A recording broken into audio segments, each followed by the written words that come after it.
Olá, pessoal! Estamos começando hoje o primeiro episódio do podcast O Reinvente-se comigo, Lília Farias, onde eu vou trazer aqui histórias de pessoas de superação que se reinventam todos os dias. E para iniciarmos esse novo projeto, esse novo desafio, eu convidei uma pessoa super especial que faz parte da minha vida e da minha jornada, que é a doutora, uma advogada especialista em Direito à Saúde, Betânia Andrade. É um prazer tê-la aqui comigo, Betânia. O prazer é todo meu, Lília. Te agradeço por esse convite, te parabenizo por essa iniciativa de começar a fazer esse quadro, que eu tenho certeza que vai trazer muita informação e ajudar muitas vidas. Ai, que coisa boa. Doutora Betânia ou Betânia, como que você prefere? Pode ficar à vontade para falar só Betânia. Betânia, então, eu queria que você compartilhasse com a gente como sua formação... já falei que você é advogada, mas o que te motivou, o que te levou a se especializar em uma área tão... Ela é rara também, né? Direito à saúde, porque normalmente a gente escuta mais a área criminal, sim, previdenciário. Sim. Você pode nos explicar? Claro. Bom, o meu nome é Betânia Oliveira de Andrade e o que me fez me envolver na área foi ter o diagnóstico de uma doença rara, chamada miastenia gravis, há 18 anos. Como você já sabe um pouquinho da minha história, né? Quando eu tinha 14 anos, eu comecei a sentir fraqueza muscular generalizada em todos os músculos e membros do corpo, fraqueza para mastigar, para falar, para andar, para virar na cama à noite, porque a gente não tem força, para segurar objetos e várias coisas, tudo que sorrir, muita dificuldade para sorrir, para abrir os olhos, porque a pálpebra também é músculo. Então, fraqueza muscular em todos os membros e músculos. E além disso, a miastenia também ela causa fraqueza para respirar. Não por problema no sistema respiratório, mas por questão do diafragma, que ele também é músculo, então a gente não tem força para respirar. Diante de todos esses sintomas, a gente começou a procurar por um diagnóstico. A gente sabia que tinha alguma coisa errada acontecendo. Eu sou do interior de Minas, e então naquela época, não é nada. Betânia? Guaraciaba. Perto de Ponte Nova, Viçosa, né? Bem pequenininha ali. Então eu com 14 anos, vários sintomas, mas fui em médicos, neurologistas inclusive, e falaram que não era nada, que era psicológico. Me mandaram para o psicólogo, fiquei em algumas sessões. A própria psicóloga falou, olha, eu vou suspender suas sessões porque você não tem nenhum problema psicológico. E nisso os sintomas físicos só aumentando. E como é interior, tem que contar essa parte da história também. É alguma coisa feita, vamos levar para benzer, vamos tomar um banho de sal grosso, vamos levar num pastor, num padre, num benzedor, tudo se pode imaginar, né? Fazer todos os processos. Exatamente. E nada, eu só piorando. Até que a gente resolveu voltar no neurologista, no mesmo que eu tinha ido a primeira vez, e ele falou... Isso você estava com quantos anos? Com 14 anos. 14. Ele reafirmou que não era nada e me mandou psiquiatra. E aí eu lembro exatamente a frase do psiquiatra. Eu cheguei aí no psiquiatra, no dia que eu sentei na cadeira dele, e ele começou a conversar comigo, e ele falou assim, olha, não duvidando da competência do Dr. Fulano, ele, né, não vou citar o nome por questões éticas, você não tem nenhum problema psiquiátrico. Se eu fosse você, eu procuraria outro neurologista. Então, a partir daquele momento, a minha família falou assim, não, realmente, vamos procurar outro neurologista. E meu pai tinha alguns parentes aqui, que é médico no Hospital das Clínicas, a gente conseguiu uma neurologista lá. Você teve apoio da família?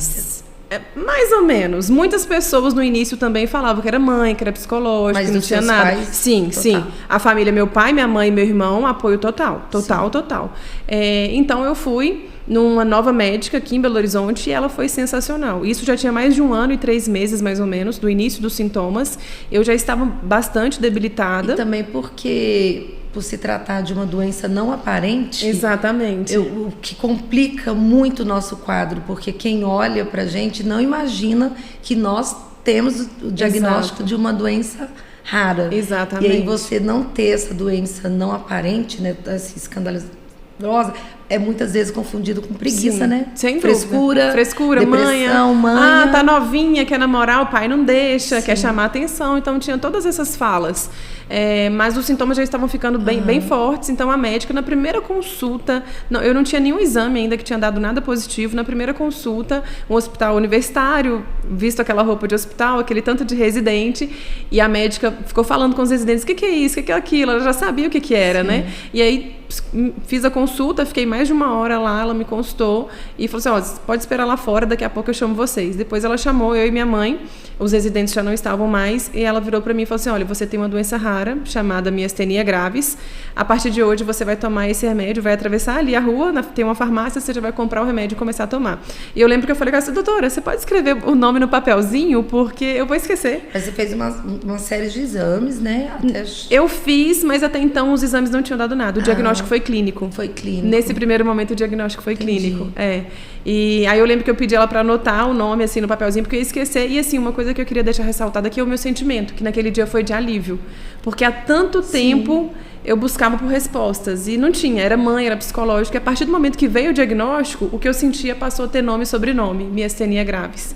Então, tinha uma resposta para tudo que eu estava sentindo, né? E em decorrência de tudo isso, né? Você perguntou por que o meu envolvimento com a área do direito à saúde. Eu tinha 14 anos, o diagnóstico veio ali com 15 anos, mais ou menos. Então, eu nem pensava em fazer direito, para falar a verdade. Como eu sou nascida e criada na zona rural mesmo, interiorzinho, meus pais moravam na roça, na zona rural, eu sempre tive vontade de fazer engenharia florestal, veterinária, alguma coisa que envolvesse mais o campo, o bicho, essas coisas. Só que com 16 anos, eu entrei na faculdade com 17 anos mais ou menos, 16 ali, final do ensino médio, eu pensei, eu não posso exercer uma profissão que vai demandar tanto esforço físico de mim, como a engenharia florestal, que tem que ir para campo, veterinária mexe com animais e tal. E aí eu optei pela faculdade de Direito. Por quê? Porque em Viçosa tinha, que era perto, então eu poderia ir e voltar de ônibus de prefeitura, esses ônibus de prefeitura. Fiz a faculdade de Direito, mas até então nunca imaginava em ir para a área de... eu nem sabia que existia o direito à saúde, para falar a verdade. Então, eu fiz a faculdade pensando em fazer a promotoria, para ser promotora da pessoa com deficiência e idosos, na verdade, mas isso é uma vontade que eu já tinha desde o início da faculdade, de me envolver nessa área de acessibilidade, porque com a miastenia eu vivi muito essa falta de acessibilidade, por causa da fraqueza. E aí você sentiu na própria pele. Exatamente. A dificuldade que era, né? A nossa percepção muda totalmente. Você vai no banheiro, não tem o local para você segurar, você vê a falta de acessibilidade, você quer subir num passeio, não tem uma rampa de acesso, então você muda totalmente a sua perspectiva.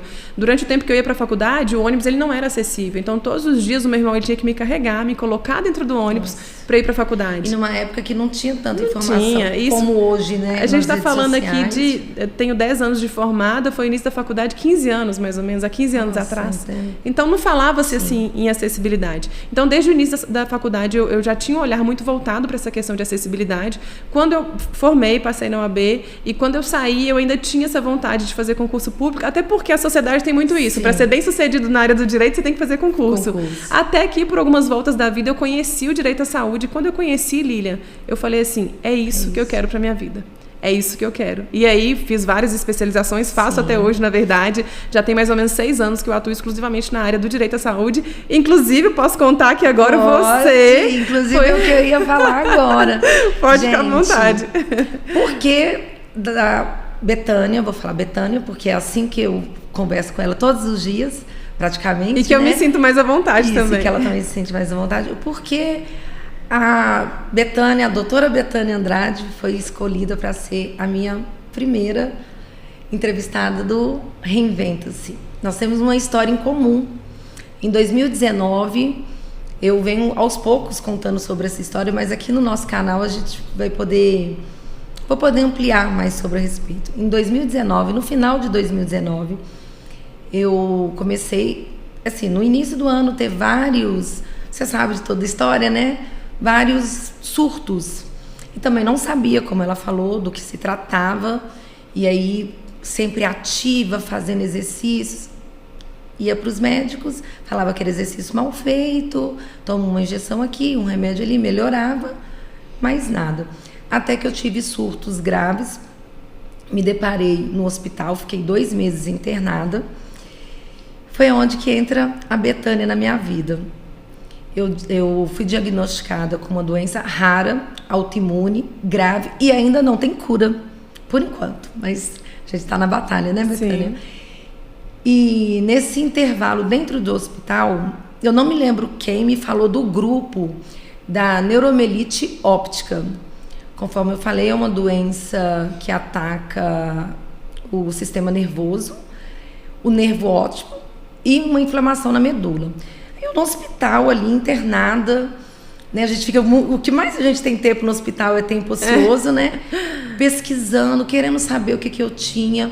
Aí quando você fui no Google, eu falei, meu Deus, eu já tô morrendo e eu não tô sabendo, no desespero total. Aí alguém, não sei quem, me falou assim, olha, tem um grupo que é da Neuromelite Óptica de Minas Gerais. Você gostaria de fazer parte desse grupo? Me deram o telefone, que vocês vão conhecer ela, que é da Luara Baeto, que também é uma rara, que tem um diagnóstico de neuromelite. Eu liguei para a Luara, me deu total atendimento e logo em seguida ela me passou o telefone da Betânia.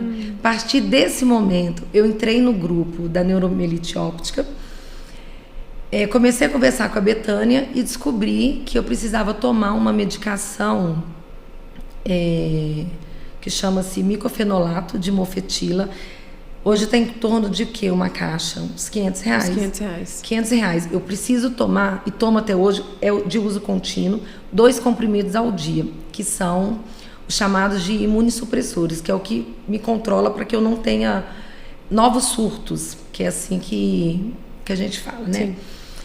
Eu desesperei, como assim? Vou ter que tomar essa medicação pro resto da minha vida, R$500 a caixa, 2 comprimidos ao dia, lembrando que uma caixa vem com 50.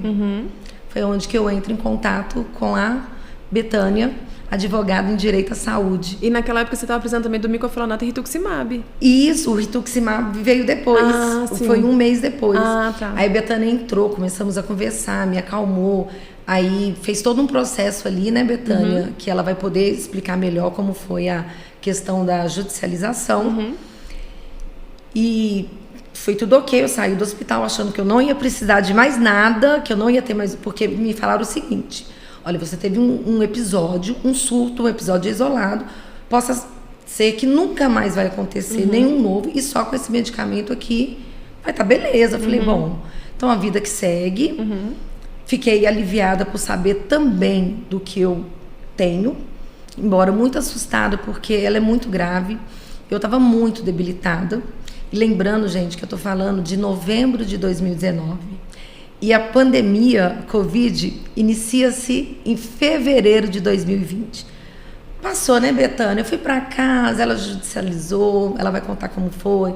Comecei a tomar no início, eu comprei as caixas, porque tem um tempo, tem um né? tempo, sim. Acho que foi uns 4 meses. Acho que mais ou menos isso. Aí nesse intervalo eu foi com dinheiro meu mesmo, né, de trabalho, comprando a medicação, porque eu não podia ficar sem. E esse medicamento até hoje não é fornecido pelo SUS. Não tem. E você retira ele até hoje? Até hoje eu retiro, judicial, né? ele pro resto da minha vida, por causa da decisão judicial que eu tenho uma liminar pro resto da vida. No seu caso já saiu até sentença. Seu processo já tá já ok. tem sentença? Eu nem sabia disso, que bom. É. E 1 mês depois eu tenho um novo surto, aonde que eu venho a me internar novamente. E eu preciso de uma outra medicação que só é dada dentro do hospital, que acho que um frasco de 300 ml, você lembra? Tá na faixa de uns R$9 mil. Mas 2019, você lembra? Aí 2019 deve que era uns 12, alguma coisa assim, não sei, não lembro exatamente os valores agora, mas é um medicamento bem mais caro.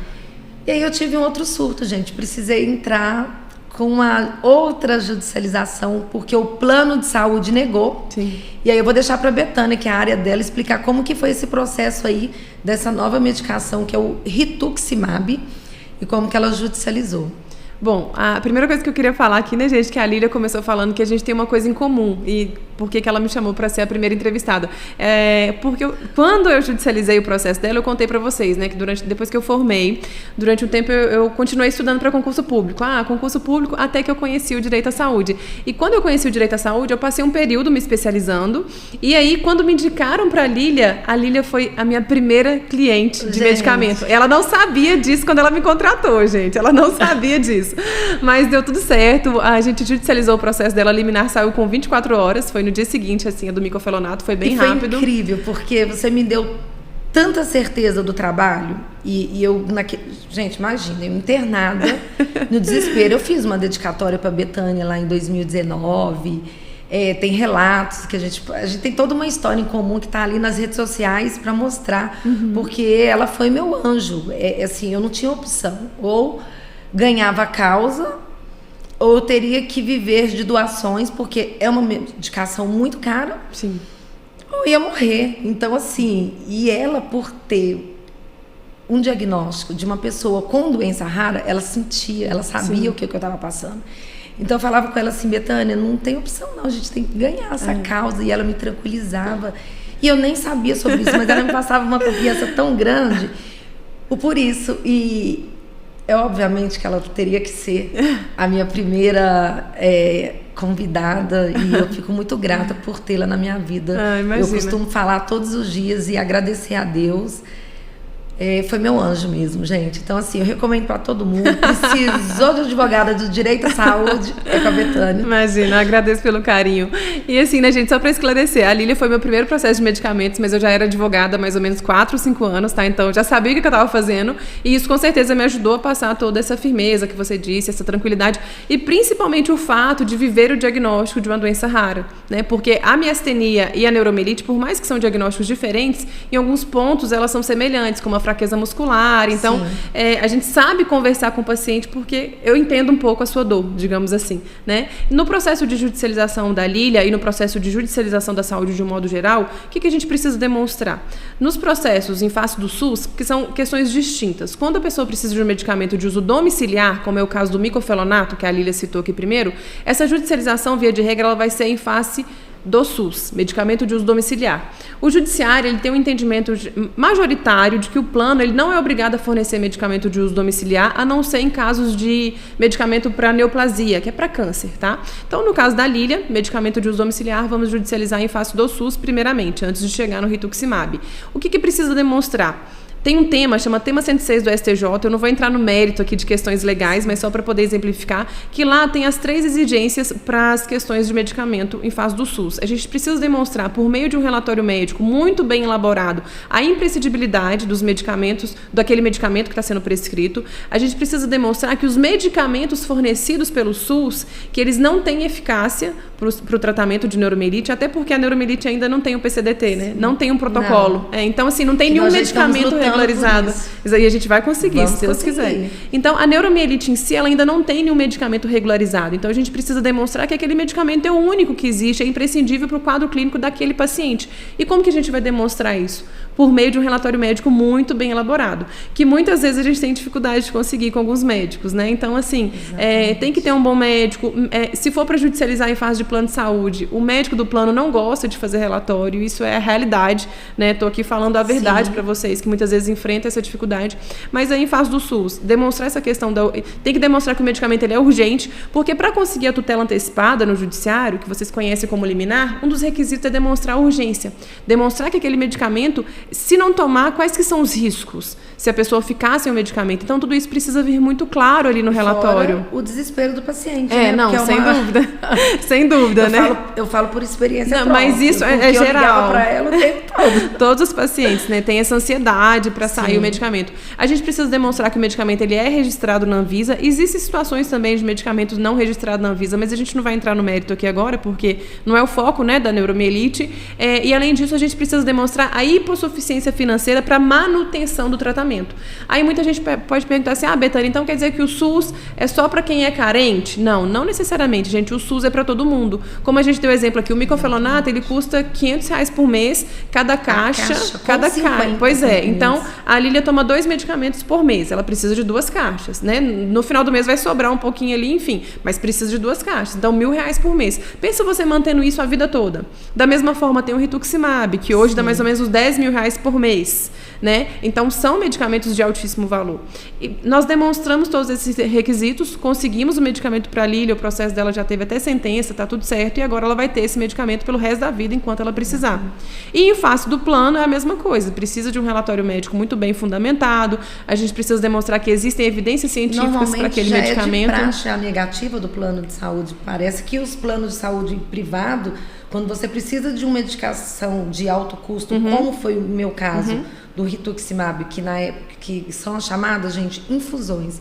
Eu precisava tomar as infusões dentro do hospital, na parte da oncologia. É lógico que não tem o que eu tenho não tem nada a ver com, né, o que é o popular e o câncer, mas é uma medicação que você precisa estar internada, né? Só que assim, eu vou de manhã e volto à noite. A última que eu precisei foi em 2021, que graças a Deus a minha doença entrou em remissão, digamos, ela está silenciosa, porque só com o micofenolato hoje faz efeito, mas eu precisei tomar 3 infusões do rituximab dentro do hospital.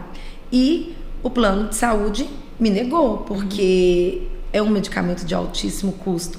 E outro agravante na época, a equipe do hospital onde eu fiquei, na época, de neurologistas, eles falaram que eu não sairia do hospital enquanto eu não tomasse a medicação.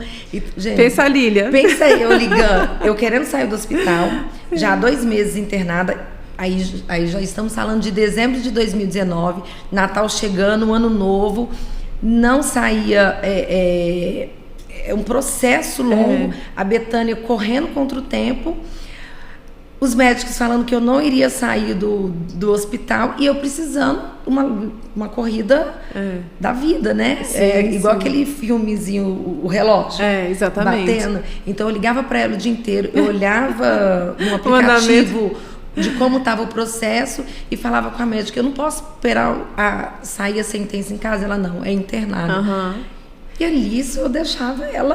É porque assim, né, gente, só para vocês entenderem, por mais que a liminar, a tutela antecipada, a gente consiga geralmente rápido, a da Lília mesmo a gente conseguiu com 24 horas, o juiz ele dá um prazo, seja pro plano ou pro SUS, né, depende de quem é em face a ação, para poder cumprir a determinação judicial. Então a gente tem que esperar aquele prazo para ver se eles vão cumprir ou não. Se cumprir, ótimo. Se não cumprir, a gente tem que pedir bloqueio judicial na conta do Estado ou do plano, a depender de quem foi ali, contra quem foi a ação, né? Então, por isso que tem esse prazo que vocês precisam esperar. Isso é até bom para os pacientes, né, que estão assistindo ficarem cientes disso. Tem uma decisão judicial, mas tem um prazo para a parte contrária poder cumprir. Então, por isso que às vezes demora um pouquinho. Nem tudo depende só do advogado, né? A gente está ali fazendo o máximo, mas nem sempre depende só da gente, né? Então, por isso que às vezes demora esse tempinho. Mas deu tudo certo. Deu tudo certo. E a partir daí, gente, começa a nossa história. Então, começou pelo profissional.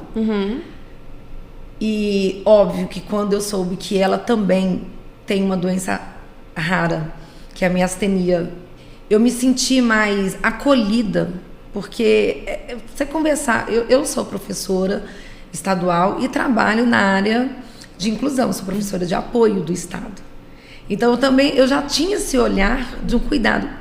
Quando eu tive o diagnóstico, meu olhar mudou completamente, assim como o seu na área da saúde. Porque você saber o que a outra pessoa passa, o que a família está passando, se você já tem empatia, você se torna, você colhe, né? Você segura. Então, então foi muito importante esse olhar da Bethânia como ser humano, esse cuidado, a confiança que você me passava o tempo todo. E a luta, essa corrida. Então, deu tudo certo. Aqui estamos. Sim. E aí a nossa história de conexão começamos daí, né? Aí todos os anos nós temos os nossos encontros, que é da neuromielite óptica, onde a Bethânia sempre está ali dando uma palavra, tem pacientes novos, fala da miastenia. Ou seja, é um encontro dos raros. Sim. Além de sermos pessoas especiais, nós somos pessoas raras, Exatamente. né? Todos nós somos raros. E só tenho de agradecer, Bethânia, assim, por tudo. E queria que você falasse também um pouco dessa negativa, porque dos planos de saúde, se numa rede privada é difícil, como que é a dificuldade para quem depende completamente do Sistema Único de Saúde? Ótimo. O que acontece? O SUS tem uma lista que chama RENAME, que é Relação Nacional de Medicamentos. Da mesma forma, os planos de saúde têm a lista da ANS, que é a Agência Nacional de Saúde Suplementar. Então, via de regra, essas listas, tanto do SUS quanto do plano, tem vários medicamentos constantes nessas listas. E aí, muitas vezes para doenças raras é prescrito um medicamento e ele não está nessa lista, porque é uma situação mais atípica, a neuromielite mesmo e também a miastenia. Muitos medicamentos, eles são usados de forma off-label. O que seria off-label? Fora da bula. Então esse medicamento é prescrito para determinada doença, mas na bula não consta que ele é para essa doença. Só que os médicos, eles têm a prática diária ali. Tanto que eu nem tenho um CID. Exatamente. Eu uso outro CID, pois né? É. Porque a neuromielite não tem. Eles já sabem que o medicamento ele é bom para neuromielite, apesar de na bula consta que é para outra doença, então usa de forma off-label. E aí o que acontece? Eles não estão na lista do SUS ou na lista do plano para essas doenças raras. Por isso que tem essas negativas. Porque, por exemplo, o rituximab para miastenia, vou dar o exemplo da miastenia, ele consta no SUS, o SUS deve fornecer ele, só que para artrite reumatoide, não deve fornecer para miastenia, nem para neuromielite. E aí o Estado dá a negativa, falando, esse medicamento não é fornecido para essa doença. Da mesma forma no plano. Esse medicamento não consta na lista da ANS. Então, por isso que existem essas negativas. Mas aí, como eu disse, a legislação traz, diante da ausência dos medicamentos nessas listas, tem algumas brechas, que aí um advogado especializado vai saber ali, analisar essas brechas, orientar direitinho o que precisa constar no relatório para encaixar. Olha, não está na lista, mas o paciente preenche esse requisito para ter direito ao medicamento. Pessoal, e lembrando que, assim como eu estou conversando com a Betânia, eu tive a oportunidade, a condição financeira de pagar uma advogada particular para entrar com uma ação contra o plano de saúde e contra o SUS, né? Agora, e as pessoas que não têm? A nossa luta tá aí, né, Betânia? Sim. Porque eu não estou aqui falando de uma judicialização. Sim. Que é vamos colocar um objeto, um carro. A gente está falando de vida. Exato. E aí as pessoas, então, por exemplo, amanhã nós teremos uma moção de aplausos, né? Sobre os 10 anos da neuromielite óptica, onde a Betânia vai estar participando na Assembleia Legislativa de Minas Gerais. Só que muitas pessoas não têm acesso. Então nós estamos lutando todos os dias para que as medicações elas sejam incorporadas no Sistema Único de Saúde e todas as pessoas elas têm que ter direito à saúde. Gente, a gente está falando de direito à vida. Sim. E você como advogada, Betânia, como que você pode explicar para uma pessoa, por exemplo, ela vai entrar em contato com você, olha, no momento eu não tenho condições de pagar uma advogada com direito de saúde, como ela conversaria com você? Como que essas pessoas podem, lógico, você vai deixar suas redes sociais, mas como que funciona no caso? Quando a pessoa... E assim, gente, só para deixar claro, a gente não está aqui de forma alguma incentivando a judicialização, né? A gente só está falando o que fazer diante da negativa de medicamentos e tratamentos pelo SUS ou pelo plano, que é uma realidade muito vivida por diversos pacientes raros, né? Não é incentivar a judicialização, mas mostrar as alternativas. Quando a pessoa não tem condições de contratar um advogado particular, Lilian, a gente tem a opção da Defensoria Pública, né? As pessoas podem procurar a Defensoria Pública, que também presta um excelente trabalho. A questão é que, assim, a Defensoria Pública, ela tem um limite de renda, né? Então ela vai avaliar a renda da pessoa para ver se eles vão atender ou não. Eu não sei exatamente agora qual que é a renda, mas, por exemplo, se a pessoa superar aquela renda ali, aí você vai ter que contratar um advogado particular. E, além disso, a peculiaridade da Defensoria é que, assim, é um volume muito grande de trabalho para eles, né? Então não pode comparar o trabalho da Defensoria com o trabalho de um advogado especializado, mas se a pessoa não tem condições, é sim uma alternativa ali para ter o direito, né, buscar pelo seu acesso ao medicamento. Entendi. Exatamente, só que sabemos que são muitos processos. A demanda é muito alta. Sim. E a gente está falando de uma corrida contra o tempo, sim, né? Exatamente. E por se tratar de doenças raras, muito bem desconhecidas, acho que agora que a neuromielite, a miastenia, entre outras doenças, estão começando a ficar mais conhecidas. E, por exemplo, no meu grupo mesmo, várias pessoas, Betânia, você sabe que com diagnóstico errôneo, sim. Por exemplo, digamos que a neuromielite óptica, eu vou lembrar uma fala da minha médica neurologista, que na época ela me explicou o seguinte, eu falei, o que é isso, neuromielite óptica? Aí, no primeiro momento, ela brincou e falou assim, você já ouviu falar da esclerose múltipla? Que a esclerose múltipla, ela é uma doença mais popular. Eu falei, já. Ela falou assim, então, vamos falar, digamos que você tem a prima rica da esclerose múltipla. A doutora Daniele Madureira, ela usou esse termo. Aí eu falei, nossa, deixa eu ler aqui, né? Então, ela é bem rara mesmo.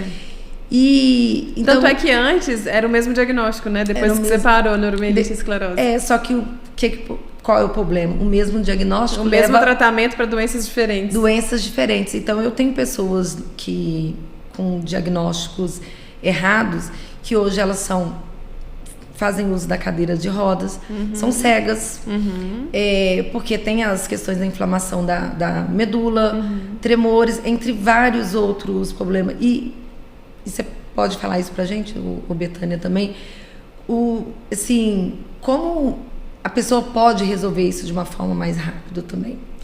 Porque ela entra numa defensoria pública, ela fica esperando. Olha a complicação, gente. Nesse intervalo, ela está tomando uma medicação que não é para ela. Nisso já veio outras consequências de um medicamento errado. Sim, a questão da dificuldade de diagnóstico eu vejo que é algo muito comum entre os pacientes raros, infelizmente. Tanto é que no meu caso mesmo eu demorei mais ou menos 1 ano e 3 meses para chegar no diagnóstico. E enquanto isso, os sintomas só aumentando. A diferença da miastenia a fraqueza é progressiva, né? A gente não tem esses surtos igual tem na neuromielite, que podem ser surtos que não têm reversão, no caso de vocês, né? A miastenia não. Mas os sintomas vão cada vez se acentuando mais ali. E eu vejo que a dificuldade de diagnóstico é muito comum. E eu entendo que para resolver isso não seria nem por meio do judiciário, seria mais o incentivo de políticas públicas na saúde. Como, por exemplo, Lília, implementar disciplinas de políticas públicas, de doenças raras nas faculdades de medicina. Exatamente. Coisa que não tem. Fazer palestra de conscientização para a saúde primária, que está lá no postinho de saúde. Por quê? Quando a gente sente alguma coisa, a gente vai no postinho de saúde, né? Até mesmo a questão para quem trabalha com plano de saúde, ter algum treinamento sobre doenças raras, porque eu vejo que é isso que falta, porque a gente chega lá na atenção primária, chega ali na primeira consulta com os primeiros sintomas e os médicos falam que não tem nada, que é psicológico. Exatamente. Então isso dificulta muito o diagnóstico. Então, para mim, ao meu ver particularmente, essa questão nem seria resolvida no judiciário, mas sim por meio de políticas públicas, que é o que a gente está sempre correndo atrás, para ter um treinamento, uma capacitação melhor dos profissionais da saúde, para que eles conheçam mais sobre doenças raras e assim possam, diante de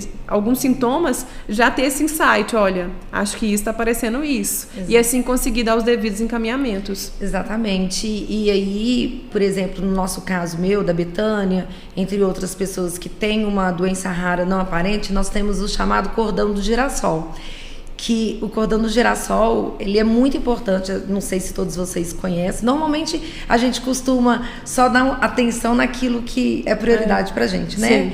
É comum, isso faz parte, mas o cordão do girassol ele é muito importante para identificar doenças não aparentes. Porque às vezes você está numa fila ali e a pessoa não sabe, olha e fala assim, mas ela não tem nada. E agora, Betânia, eu queria que você também colocasse assim, essa conquista que nós tivemos, explicasse um pouquinho sobre o selo raro. Tá. Posso falar primeiro sobre o colar de girassol? Com certeza. Bom, primeiro, gente, sobre o colar de girassol. O que a gente precisa explicar aqui, Lília? Muitas pessoas perguntam assim, Betânia, eu tenho a doença X, neuromielite, miastenia, diversas outras doenças que a gente trabalha. Eu sou considerado pessoa com deficiência? Então, esse é o primeiro ponto para a gente chegar lá no colar de girassol. E isso é muito importante que as pessoas entendam, tá? Por quê? Gente, não é o diagnóstico por si só que vai fazer com que você seja considerado ou não uma pessoa com deficiência. A Lei Brasileira de Inclusão, ela considera a pessoa com deficiência aquela que tem um impedimento de longo prazo, seja de natureza física, mental, sensorial, intelectual, e que esses impedimentos, ao interagir ali com algumas barreiras, eles vão causar um impedimento, uma restrição de participação social para as pessoas. Então, assim, em termos práticos, você tem neuromielite óptica, hoje você está ótima, graças a Deus, mas a gente sabe que a gente tem diversos pacientes com neuromielite, com miastenia, que estão na cadeira de rodas, que têm dificuldade, fraqueza generalizada, que não conseguiram uma boa estabilização com o tratamento. Sim. Então, essas pessoas, elas possuem uma restrição de participação social. Mas, às vezes elas nem estão na cadeira de rodas, mas têm essa dificuldade de locomoção, e aí elas passam a ser consideradas pessoas com deficiência não aparentes. E aí o colar de girassol, ele veio exatamente para isso. Como a Lília mencionou, às vezes você está numa fila do supermercado, você está lá de pé, porque, né, Lília? Formigamentos horríveis, exatamente. Dores insuportáveis. Exatamente. Uma sociedade tem muito aquela questão assim, para ser pessoa com deficiência tem que ser visual. É alguém que está com a perna amputada, um braço amputado, está na cadeira de rodas. E não é assim, gente. Existem muitas deficiências que não são aparentes, como no caso de pacientes raros. Então, o colar de girassol, ele foi incluído ali na Lei Brasileira de Inclusão como um símbolo de identificação nacional das pessoas com deficiências ocultas. Então, se você tem uma doença rara e se essa doença rara causa em você impedimentos, uma restrição de participação social, traz limitações do dia a dia, você é considerado uma pessoa com deficiência não aparente e você pode sim usar o colar de girassol.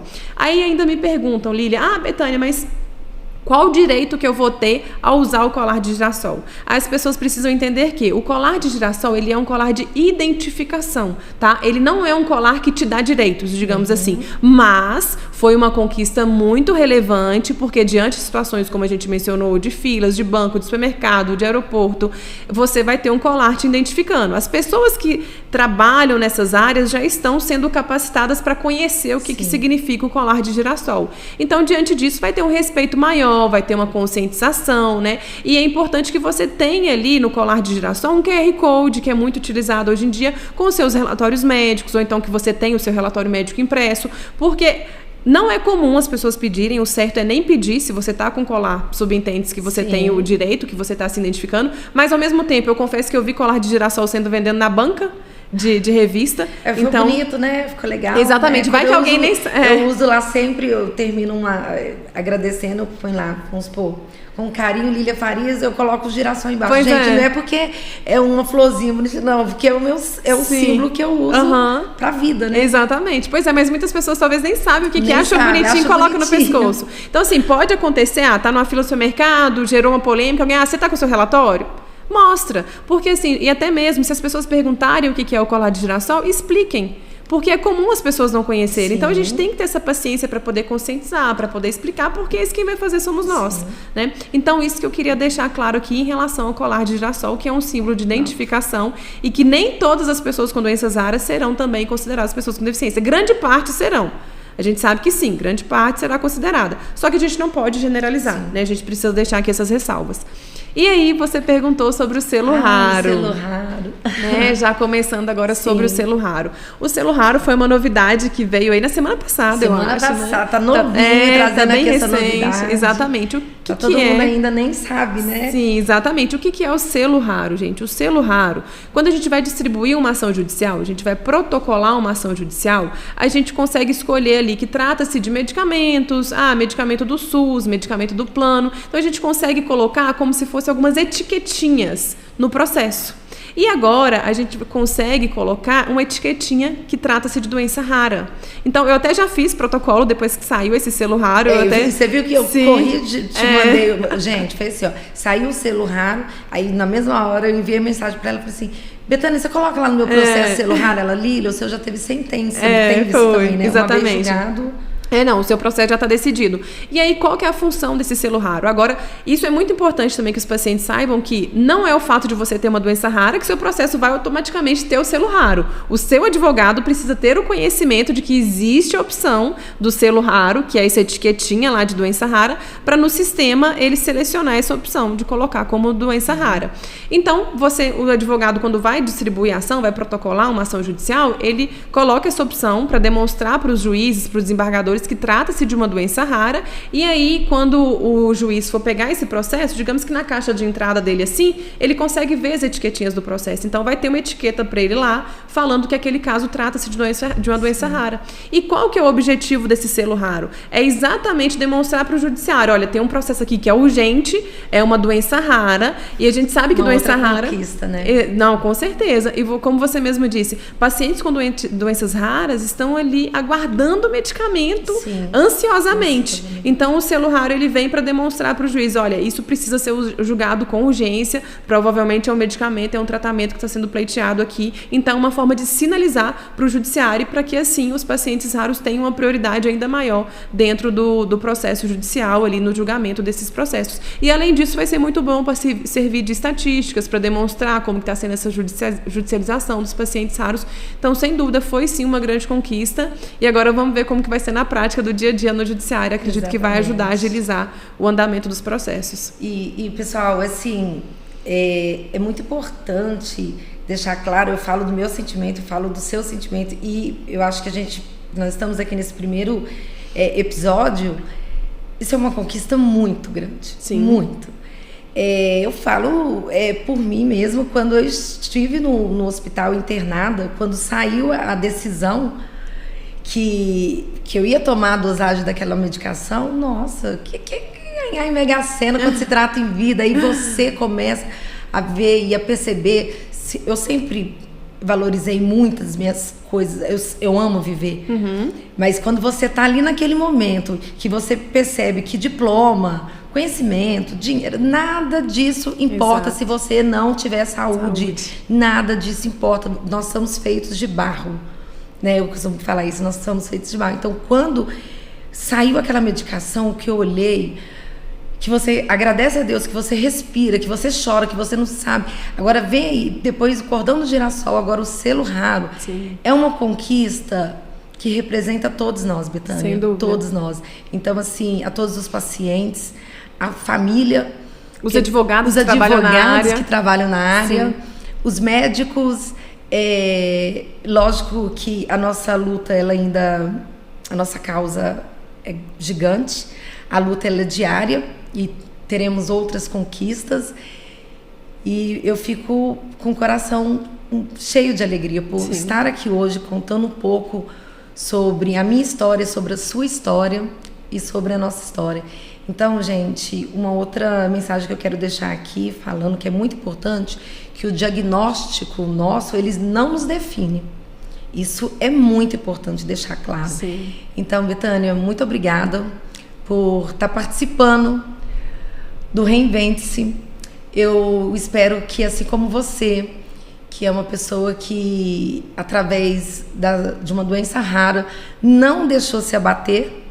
Você fez dela, como a gente brinca, né, do limão uma limonada. Sim. Você foi lá, estudou, se capacitou, se especializou através da sua condição, se superou, além de ser um ser humano incrível, gente. É uma advogada muito capacitada, o trabalho dela é incrível, assim como eu também, que tenho uma doença rara também.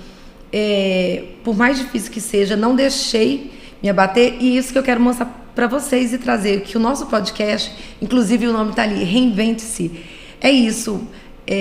Para muitas pessoas, o levantar da cama todos os dias é uma superação diária. Então, venham vocês também participar aqui com a gente do nosso podcast. Betânia, obrigada.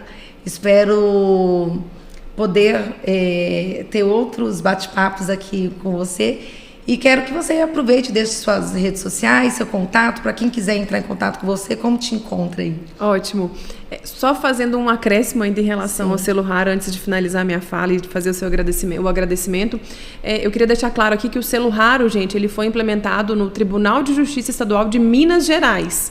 Foi uma grande conquista, mas como eu sei que esse podcast ele vai ser disponibilizado em âmbito nacional, senão daqui a pouco todo mundo tá saindo mandando mensagem pros advogados, eu quero que coloque o selo raro, tá, gente? Tribunal de Justiça Estadual de Minas Gerais. Aí na frente, exatamente, gente. Inovando, primeiro estado aí. Estado. Se Deus quiser, isso vai se expandir para outros estados. Vai virar exemplo. Exatamente, mas eu queria deixar claro isso, né, porque eu sei que muita gente vai assistir esse podcast. E um outro ponto, é justiça estadual. Então, mesmo pessoas de Minas que estão com processo da Justiça Federal, ainda não tem o selo raro lá. Acredito que em breve a gente conseguirá ampliar isso, mas é para deixar isso claro aqui, para não gerar confusão na cabeça de quem estiver assistindo a gente, para ficar tudo bem claro, né?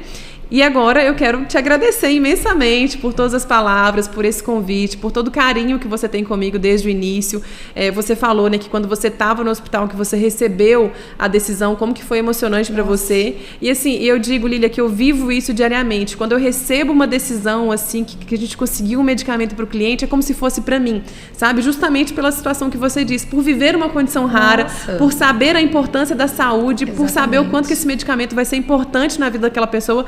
Tanto é que, especificamente esse final de semana, teve uma decisão que saiu no sábado e outra ontem. E eu não sou de mandar mensagem para cliente em final de semana. Eu falei, não, mas eu preciso contar, sabe? Eu não me aguento, sim, porque eu sei claro. O quanto que o paciente vai ficar feliz com isso. E ontem, como que Deus encaixa tudo assim, né? Eu mandei a mensagem, é um caso de home care para uma criança com doença rara, e a mãe falou assim, Betânia, você não vai acreditar, a gente está comemorando o aniversário dela hoje. Nossa. Não, e eu fico muito emocionada de falar, porque eu vejo assim, o cuidado de Deus, né? Toma aqui seu presente de aniversário, sim. Sabe? Então, quando sai uma decisão, assim como para vocês, pacientes, é algo muito emocionante. emocionante, no nosso escritório também é algo muito emocionante. Porque... igual quando... Gente, é porque eu já a fico gente empolgada se emociona. mesmo. Saiu agora, recentemente. Vamos falar também da série da Sim, Globoplay. Não precisa ser assinante, né, Betânia? Não precisa. Que é a nossa... Eu falo nossa série porque nos representa. Chama Viver é Raro. Inclusive, a Betânia tá na 2ª temporada. Sim. Contando lá na parte da miastenia, na série Globoplay, que vale muito a pena todos vocês assistirem, porque conta sobre história de pessoas, de vida, de superação. E quando eu assisti a série, que eu vi a 1ª temporada, agora a 2ª temporada com a Neuromelite, e no 2º episódio da 2ª temporada, que eu vi a Betânia na série junto com a Deia, que vocês vão conhecer a Deia aqui também, no episódio... Não tem como não. A gente se envolve, né? A gente se envolve. É a nossa história de vidas. Sim, sem dúvida. Então, assim, fica uma super dica aí também dessa série que é muito interessante, que traz informação, casos... É um documentário, né? Um documentário de pessoas reais. Então, Betânia, eu só tenho de agradecer pela sua participação aqui. E deixa aí seu contato pra gente, por favor. Ótimo. Então, muito obrigada mais uma vez. Lília, precisando, você falou que, né, novos bate-papos, estou sempre à disposição. Você sabe que pode sempre contar comigo. Sobre os meus contatos, eu vou deixar aqui o meu Instagram, tá, gente? Quem quiser me seguir lá no Instagram é @betaniaoandrade.adv. Lá eu trago diversas informações sobre doenças raras, sobre os direitos, sobre o meu dia a dia com a miastenia. Vai ser um prazer ter vocês acompanhando lá o meu conteúdo. E Lília, mais uma vez, muito obrigada e muito sucesso no seu novo projeto, Reinvente-se. Que seja o primeiro de muitos episódios. Então, até o próximo episódio do Reinvente-se. Vem você com a gente. Até mais.